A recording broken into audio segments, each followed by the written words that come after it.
Welcome back. So we have discussed about the design of the sprue in the last class. So in this class we will continue with the design principles of gating system in case of mold cavity. So for example, I mean not only in the sprue, there are other locations within the gating geometry like runner, ingates, wherever there is possibility of flow separation, there is chances of air respiration, which is very much detrimental for the cast object. So example of it is the the runners which are emanating from the sprue base well. So for example, this case, so here you can see that there is a condition which is called vena contracta, which is originating due to the sudden decrease of diameter cross section geometry, from the bigger cross section to the smaller cross section, and also that is that is a sharp change, that is which causing, here you can see there are chances of gas absorption over here. And so that means that the locations of negative pressure which are getting created. So to avoid that, the geometry, the change in cross section of the gating geometry, that means from the sprue base to the runner, according to this example, it should be, the change in cross section should be gradual, that means which is shown over here. That means with a fillet radius r, which should normally be around 0.15 small d, that means diameter of the smaller diameter of the runner from the bigger diameter, which is marked here as d prime. So here the that r, that is radius of curvature of the change, that should be approx 0.15 d.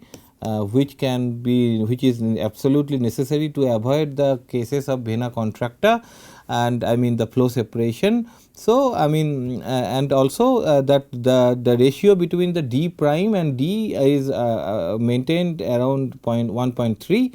So you can see that this is how we can avoid such difficulties in case of the gating geometry. So then now we have discussed about the sprue, we have discussed about the runners. Now we will discuss about the gates, that is the entry gate of liquid melt to enter into the mold cavity. So there are three kind of gates, which are top gate, bottom gate, and parting line gate. So first of all, we will consider the case of top gate. So the liquid metal is directly entered into the cavity from the bottom of the sprue at atmospheric pressure in this case, and the velocity of the liquid melt in the cavity is very high because of that. And so there is a possibility of turbulence and splashing of the liquid metal in case of top gating arrangement. And it can also be used for the casting, but it can be used for the casting of ferrous materials where it is not that detrimental, but in case of non-ferrous materials it becomes very much detrimental. That means that kind of high velocity can cause gas absorption and erosion, different kind of defect formation, like entrapment of the surface film, oxidized film of the liquid melt, like I have discussed in the one of the beginning of this module about the thumb rules of casting. So so there is a possibility of favorable, however in case of top gating system, there is a possibility of favorable temperature gradient of the liquid melt while entering into the cavity. So now the integrated energy balance equation on the basis of per unit mass flow, more commonly known as Bernoulli's equation, that we can use to estimate the filling time, and also we can estimate the velocity at which the melt is entering into the mold cavity, the gate velocity, which is termed as Vg or V3 as per the nomenclature shown in this schematic of top gating. So it is assumed that the pressure at points 1 and 3 is equal. So because here it is open to atmosphere, here also it is open to atmosphere. So P1 is equal to P3 is equal to 0, and that the level 1 is maintained constant. That means here the velocity V1 is also 0. And so the frictional losses are neglected. So then the energy balance equation between point 1 and 3, so we can basically write the Bernoulli's equation again over here, P1 by rho g plus V1 square by 2g plus so here, because that point is at the top, so that means the total head is available in this case. That means Ht is equal to P2 by rho g and V2 square by 2g plus because but here the case is that here it is the reference point. So, that is why the datum head is 0, and also pressure we have talked about. So, pressure is 0. So, these terms gets cancelled out, and the V1 is 0 like we have discussed in the previous slide. So, then it reduces the equation as H total is equal to V2 square by 2g. So, that means V2 is equal to root over 2g H2 Ht. So, that is the velocity at point 2. Okay. Sorry, this is the velocity because we are applying between 1 and 3. So, this is the velocity at point 3. Okay. So, this is what we are getting the velocity at point 3. So, because we are applying between point 1 and point 3. So, please incorporate this correction. And so here, so then first we are getting the velocity at point 3, that is V3. V3 is equal to root over 2g Ht. So, from here we can easily estimate the filling time needed to fill the mold cavity, because if we assume that the volume of the mold cavity is capital V, and then we can write that Tf is equal to capital V by Ag into V3. So, that means the cross sectional area into the velocity. So, from here we can easily calculate the filling time needed. Okay. So, so G is here, G is the acceleration due to gravity, and V3 is the velocity of the liquid metal at the gate. So, this is how we can estimate the melt entry velocity and the filling time in case of top gating arrangement. Now, we will come to the bottom gating arrangement, and this schematic shows the case of bottom gating. So, in case of bottom gating, liquid melt is entering into the cavity from the bottom to top. So, this is how, where this is the ingate basically, for this is the bottom ingate for this mold cavity, which is shown over here, and vertically in the liquid metal in the cavity, velocity in the liquid metal in the cavity is negligible, and there is no possibility of turbulence and splashing of the liquid metal. So, accordingly the cast objects which are manufactured by bottom gating arrangement, they are mostly free from defects. The amount of defects is much lesser than what we generally experience in case of top gating arrangement. So, so it can be effectively used for non-ferrous materials which are very much sensitive to the turbulent length flow velocity within the mold cavity, and also, but however there is a unfavorable temperature gradient of the liquid melt in the cavity. So, the cooling rate is not that high like in case of top gating arrangement. However, that is okay in case of non-ferrous metals. So, here applying Bernoulli's equation between point 1 and 3 we get. So, point 1 and 3. So, as we know that point 1 the because the level is maintained. So, V1 is equal to 0, it is exposed to atmosphere. So, P1 is equal to 0, and so so that means GHT1 GHT. So, is equal to the at P3 P3 by rho m plus V3 square by 2, and because this is the reference point. So, the datum head is 0 at 3. So, that is why it is coming as GHT is equal to P3 by rho m plus V3 square by 2, where rho m is the density of the liquid metal and P3 is the gauge pressure at location 3, and HT is again assumed to be constant. So, so here there is a mistake. So, here it should be GHT total. So, please correct it. So, this is the HT. So further applying Bernoulli's equation between point 3 and 4. So, between point 3 and 4. So, we can with the assumption that V4 is very small, because velocity at a very quiescent velocity it is entering, and all the kinetic energy at station 3 is lost. After the liquid melt enters the mold, we can write. So, again if we write the Bernoulli's equation between P3 and 4. So, P3 by rho g plus V3 square by 2g plus here this is the datum point. So, the head is 0. So, H is 0. So, that means equal to P4 by rho g plus V4 square by 2g plus here the height is basically the H. So, H. Okay. So, here I mean we have already assumed that the velocity at point 4 is very small, and at point 3 all the kinetic energy is lost. So, we can nullify V 3 and V 4.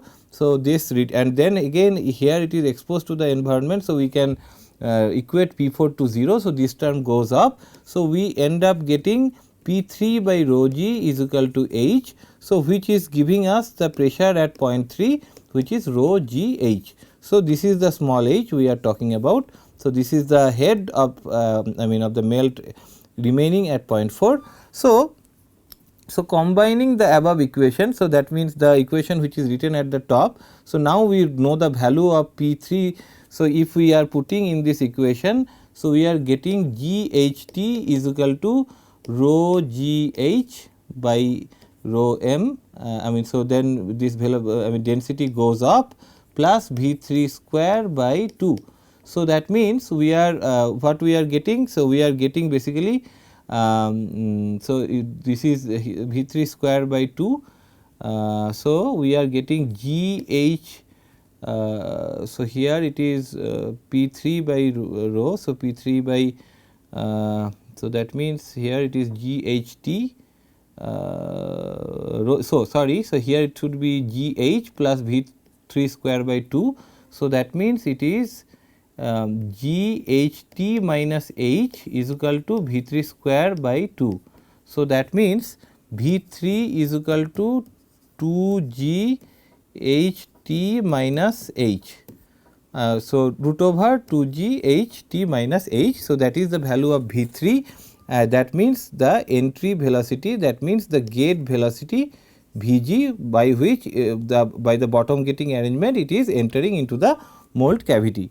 So, the above equation gives the velocity of a jet discharging against a static head H, making the effective head as H t minus H. So, here the effective head is I mean acting as the total head from the sprue I mean sprue base I mean pouring basin free surface, that means the point 1 and point 3, the effective head is H t minus the head in the reserve I mean mold cavity, that means H t minus H.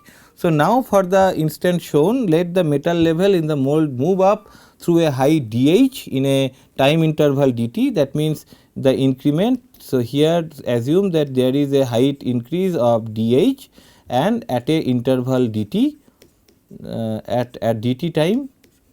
So, then I mean so AM and AG are the cross sectional areas of the mold and the ingate respectively. So, then AM dH is equal to minus AG VG dt. So, I mean so here you can see that so that means this is basically the melt volume, that is increase of melt volume in the mold cavity is equal to the melt flow I mean melt volume which is flown from the ingate into the mold cavity. So, equating them we are getting this expression, and then using equation 3 and 4 we already know the value of the Vg, that means the gate velocity, that is root over 2 g H t minus H. So, if we put that value over here, so then we can get the I mean so here we from here we get Vg is equal to AM by Ag dH by dt. Okay. So, I mean so then Vg we know that Vg is equal to root over 2 g H t minus H, 2 g H t minus H. Okay.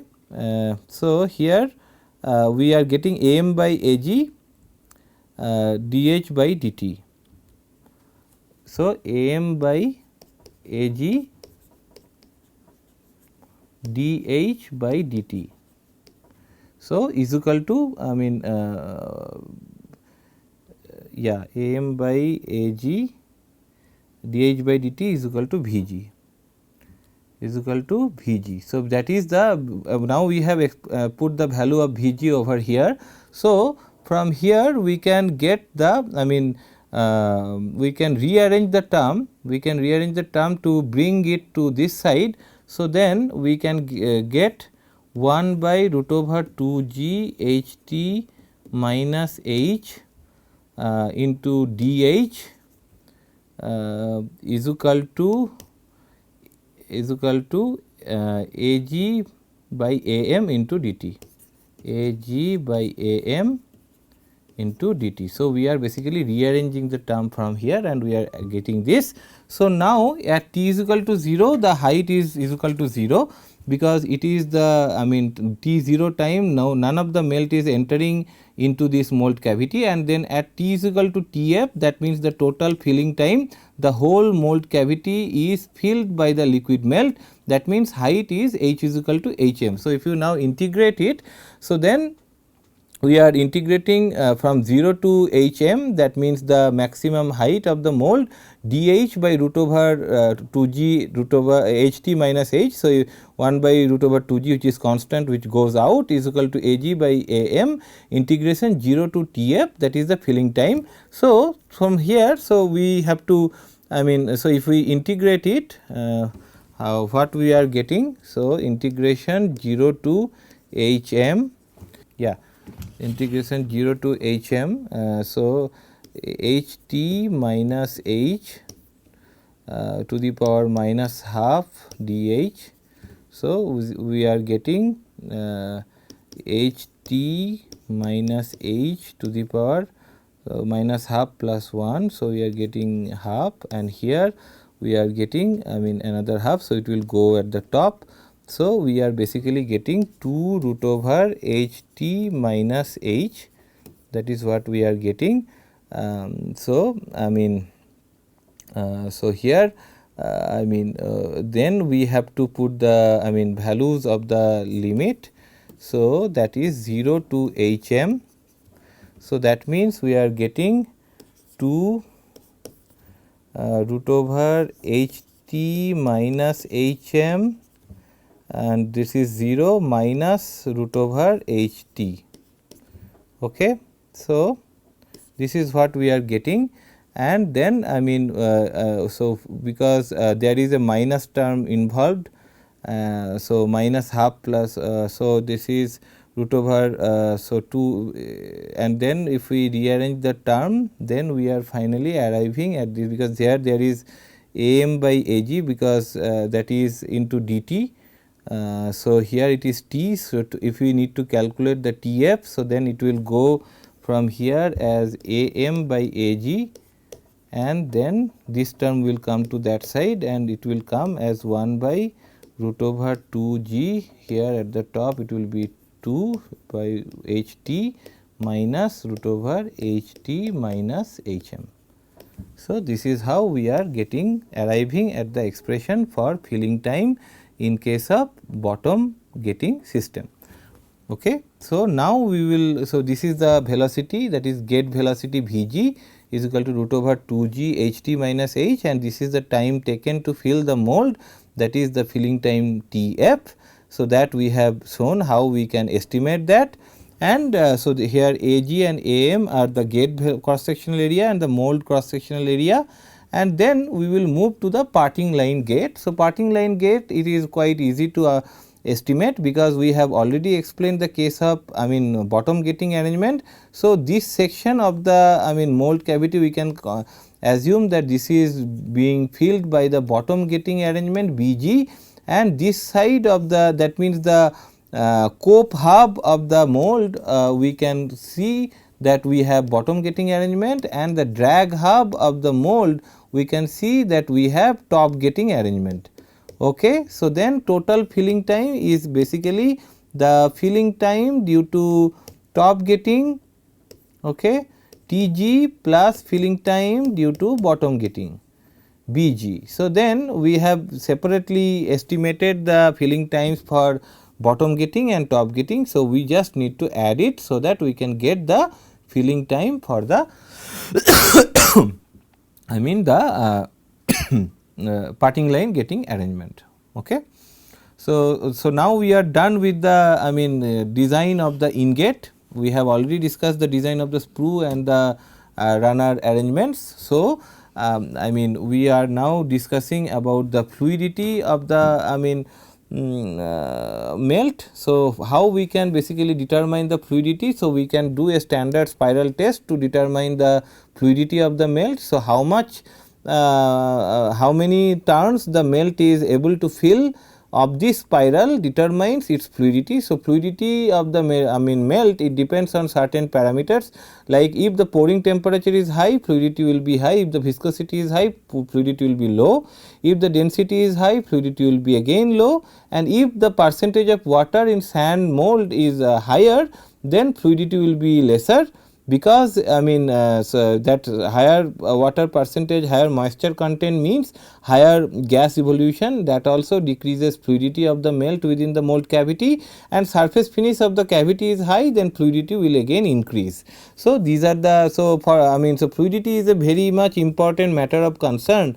For example, in case of aluminum silicon alloy, basically the higher silicon percentage deals with higher fluidity of the alloys, and in case of automotive components where we are dealing with the melting casting process to achieve near net shape components.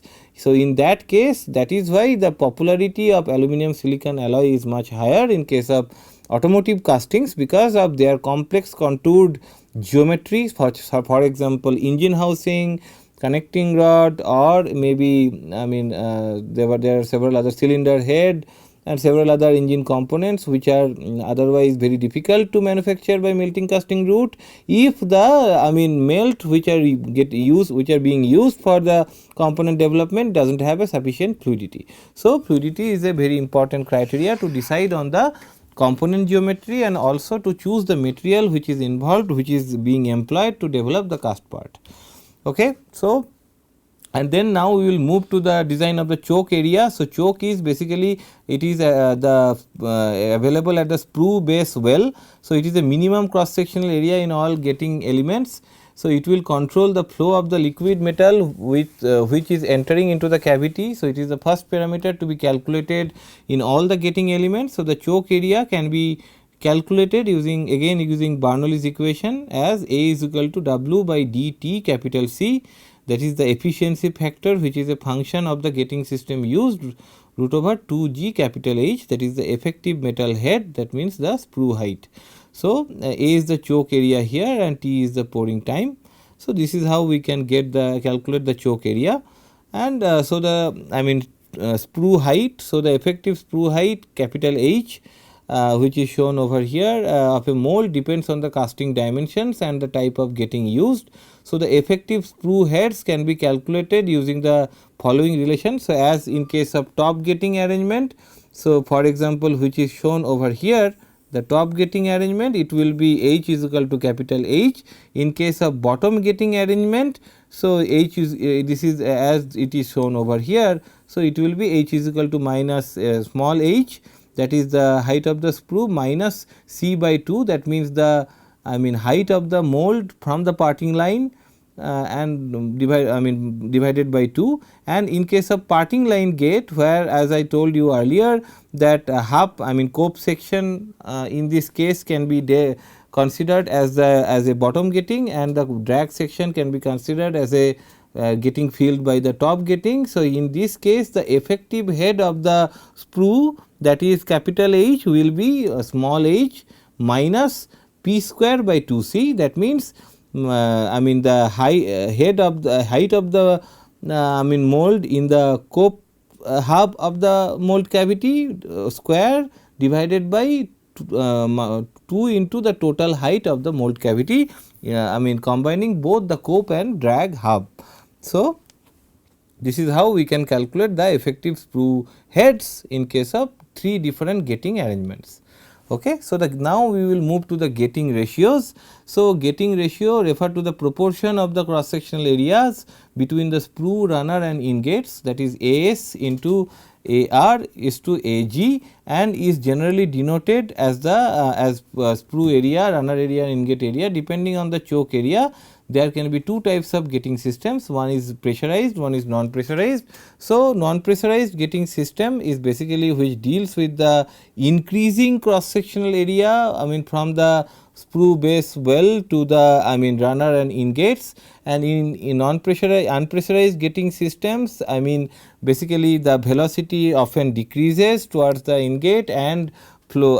So here the temperature drop is much higher.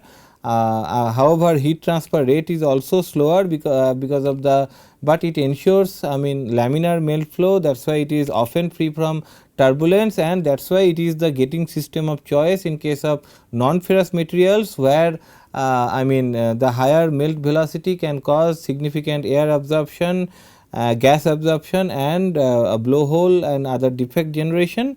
So, tapered sprues are invariably used with unpressurized getting system.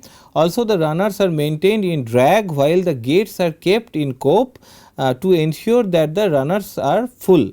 So, because if there is they are not full, I have already explained before that those will be prone to the flow separation and gas absorption, which will cause defect formation in the cast object. So, casting yield gets reduced because of the large metal involved in the runner and gate in case of non-pressurized getting system. However, in case of pressurized getting system, so there is always a back pressure maintained in the fluid column behind the ingate, because there is a gradual decrease in the cross sectional area from sprue base area to runner to gate, and that is why the there is always the getting system which flows full, and also because of that back pressure the flow velocity is higher, and sometimes it is also entering into the turbulent regime. However, that is not much of a concern in case of ferrous alloys and ferrous materials, where that does not cause much defect generation, and also it can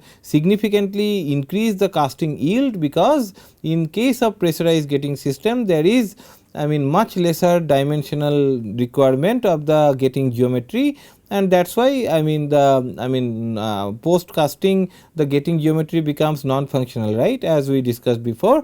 So, the non functional part of the cast object is decreased, and that is why casting yield increases. So, so it is the thumb rule is it is not good for light alloys, but it is good for ferrous casting. So, here in this table you can find some getting ratios used in practice for different materials, like for example, aluminum. You can see it is a typical non pressurized getting system that is shown over here, and in case of other steels and other materials. So, you can see that there is a pressurized getting system, there is a decrease in cross section at the gate. So, that is being used. So, these are the cases of usage of non pressurized NP getting system and pressurized getting system. Okay. So, so there so there is the a comparison is drawn in this slide between the effectiveness and the efficacies of the non pressurized and pressurized getting system. So, the getting ratio may be of the order of 3:2:1. It is an example of pressurized getting system. You can see the gradual decrease of the cross sectional area from sprue base well to the ingate, whereas in case of non pressurized getting system it is a gradual increase in cross section. That is why it is the example is given as 1:2:3. So, in this case air aspiration effect is minimum in pressurized getting system. So, the chances of air aspiration is more in case of non pressurized getting system, because we are basically enlarging the cross sectional area. That is why there is every chance of flow separation, because there is a chance of that the geometry which is responsible for melt travel within the mold cavity, it will not remain full by the liquid melt, and that is causing higher chance for air aspiration or gas absorption. So, the and here number 3 is volume flow of liquid from every ingate is almost equal in case of pressurized getting system, whereas this is not the case in case of non pressurized getting system. That means, from different ingates the melt enters into the mold cavity with different velocity, and that also causes differential cooling rate within the mold cavity at different locations of the cast part, and that also can be harmful because it can cause inhomogeneity in the microstructural features features, and that can cause a differential mechanical property in the cast part. So these are the challenges involved in case of non pressurized gating system. And as I discussed earlier, that the casting yield is much higher in case of pressurized gating system due to the lesser geometry, lesser volume of the non functional parts, whereas casting yield is much lesser in case of non pressurized gating system because of the significant size of the non functional gating arrangements post casting. And in case of pressurized gating system, velocity is high, severe turbulence may occur at corners, whereas in case of non pressurized gating system, the velocity is much low and the flow is more or less laminar, and that is why so the chance defect formation chances are minimal from that aspect. Flow based defect formation like free surface defect and all, their chances gets reduced because of the laminar velocity of the melt with which it enters the cavity. So, now we will talk about risers. So, so risers are basically very important part of the mold cavity, because risers are responsible for solidification shrinkage, to feed in the solidification shrinkage. So that no shrinkage cavities are formed. So, the requirement of risers depends primarily upon the type of metal poured and the complexity of the casting. So, based on riser location, we differentiate risers as top riser and bottom riser, side riser based on their location. Like for example, you can see here that this riser is kept just at the top of the cast object, object geometry, and here this riser is kept at the top of the ingate, junction of the ingate and the runner. So, this is a case of a side riser.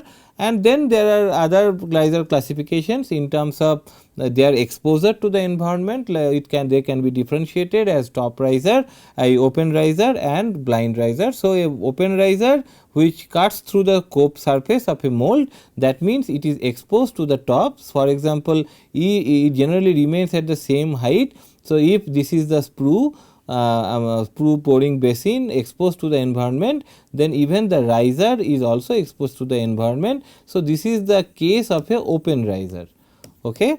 And then there are cases where the cases of blind riser, where for example, if the riser is kept, so this is the part which is getting solidified and this is the riser which is not exposed to the environment, that it is, so it is acts as a blind reservoir of liquid melt to feed into the solidification shrinkage the component is experiencing during solidification. So, then it is termed as blind riser. So, it is a hidden riser not visible at the top surface of the cope. Blind risers are generally more efficient and less expensive than open risers, but can only be used under certain conditions. Okay. So, now we will discuss about the design of the riser. So, the thumb rule is the volume of the riser should be at least 3% of shrinkage volume of the casting. So, after shrinkage, the volume of the casting, 3% of that at least should be the volume of the riser kept for that particular casting. And another thumb rule is that A by VC, that means surface area by volume of casting should be equal to the surface area by volume of the riser. And then as per Keynes method, as we know, freezing ratio, which can also be termed as X, which is equal to surface area by volume of the casting divided by the surface area by volume of the riser, which can also be termed as based on this expression, where X is equal to A by Y minus B plus C, where Y is equal to VR by VC. That means riser volume divided by the casting volume, where A, B, C are constants, depends on the material properties. So, here this table shows the values of A, B and C, the constants for some commonly used cast materials. So, we will now discuss about the modulus method. We have already discussed about the Keynes method briefly. So, the modulus method is another method for finding the optimum riser size, and it is extensively documented by Oldwar. So, it has been empirically established that if the modulus of the riser exceeds the modulus of the casting by a factor of at least 1.2, the feeding during solidification would be satisfactory. So, that means modulus of risers would be at least 1.2 times modulus of casting, which is modulus. How do we calculate? That is equal to the volume by surface area. So, it is exactly the opposite of the freezing ratio, where we talked about surface area by volume. Here we are talking about volume by surface area. So, this is the modulus method. So, this is the inverse of the Keynes method. So, so here this is the moduli of some simple geometric shapes are shown over here, and these are the some or some more like cylindrical shapes for which the modulus volume by area is shown over here.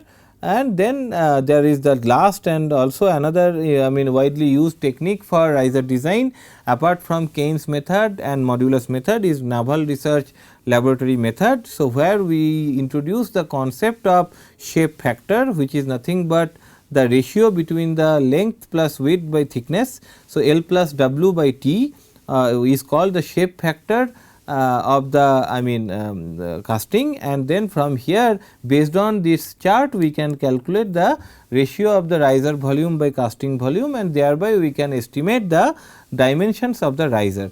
However, the Keynes and the modulus method are more popular than NRL method. So, this is just explained to you because of your knowledge, and so with this we will stop for today, and we will discuss about different casting processes that are being used widely to develop components relevant to widespread industries at the present moment in the next class. So, for today we are stopping here. Thank you.